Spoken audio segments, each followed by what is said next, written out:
I was living in San Francisco since 1975.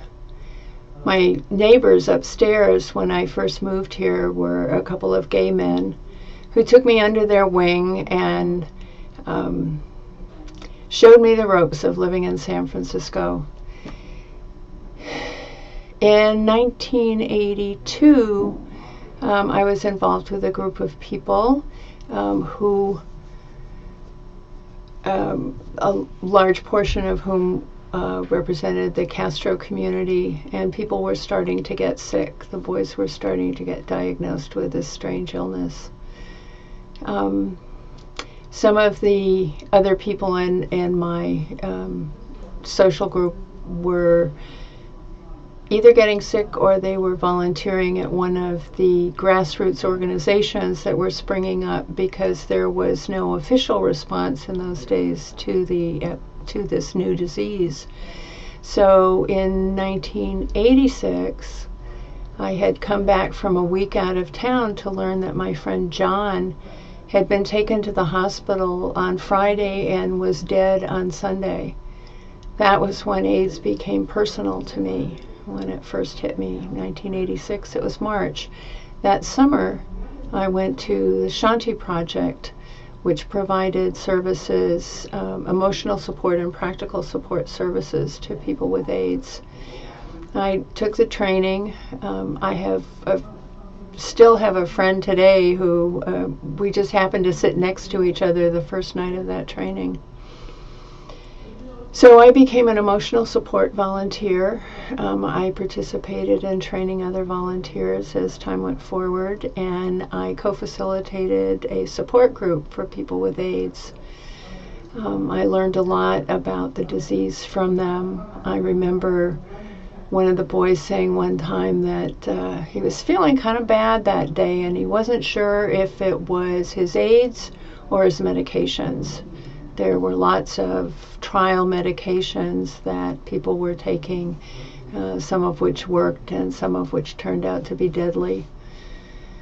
We all got quite a medical education at that time. I used to be able to tell you the long form of things like PML and PCP, and I knew which medications treated what, and so it was about 4 years, not quite 4 years, that I was involved with Shanti. And in that time, a lot of people that I had known before died, and a lot of the guys in my support group died. I remember one winter, about 6 weeks, January, February, about a 6 weeks period of time, we lost 6 members of our core group. We'd had tea parties and other activities together, as well as our weekly meetings. And it was a blow, even though in those days it seemed like there was at least one memorial service every weekend. I was doing massage for a living, and I did a lot of massage kind of discounted or pro bono for people with AIDS. My vacations were to the PWA retreats at the Russian River with Shanti. So it was all around in my life. And sometimes people would say, "How do you do it?" And I'd say, "Well, it's what's there. It's what's here in our lives." It was the right thing to do, it felt like.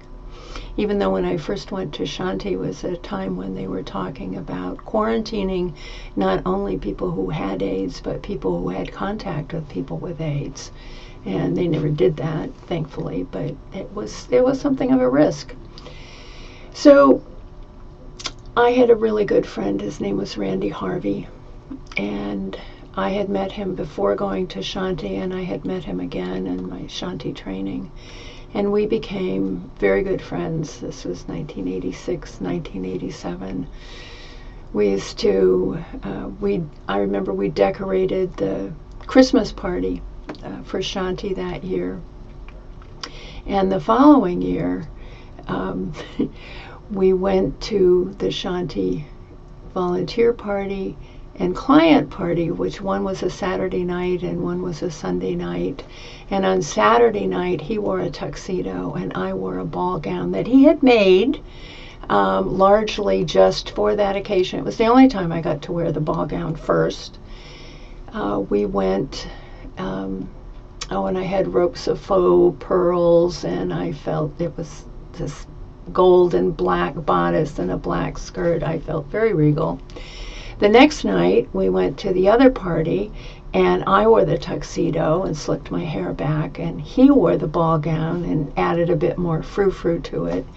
And even people who had seen us the night before and knew we hung out together didn't quite know who this person in the ball gown was. And so I would introduce them to my date, the lovely Miss Mary Season, and then he would say something in his Texas drawl, and then they'd know. So I was his primary caregiver. He had ups and downs. He had lots of problems with little pesky infections and some more major things. In 1989 Christmas, he was in the hospital the year after our ball gown and tuxedo party. He was in the hospital over Christmas, and I gave him a Velveteen Rabbit and the book, which talked about how being loved makes you real. He had always thought that his good looks were the only thing that made him of value. And I knew better. So he came out of the hospital, and he did all right for a while, and around Easter time he had another crisis. And I remember thinking along the way, every once in a while I'd feel like a rubber band that had been stretched as far as it could stretch, and I would have to take a deep breath and stretch further. And I thought about this as borrowing energy from the future, and it turned out to be true. He was hospitalized for the last time in May of 1990, and he died on Tuesday the 29th, which was the day after Memorial Day. And I still have a resentment at Memorial Day. It's not about picnics and beaches for me. I took his things home to Texas to his mom, and helped his friend Don clean out his apartment, and then I couldn't get off the bed or the couch for about 3 months. I had indeed borrowed energy from the future. In 1993, on what would have been his 40th birthday, September 18th, I went to the AIDS Memorial Grove. It was one of their work days, and I'd been wanting to go, but I had something else to do on Saturday mornings and would be late. Well, that day I got there late, and they didn't care. They gave me a release to sign, and I signed it, and they put me to work pulling blackberry brambles and elm suckers, and I met some wonderful people. It was a place where I could honor the people I'd lost, and it was also a place where I could share life and laughter with people who remained.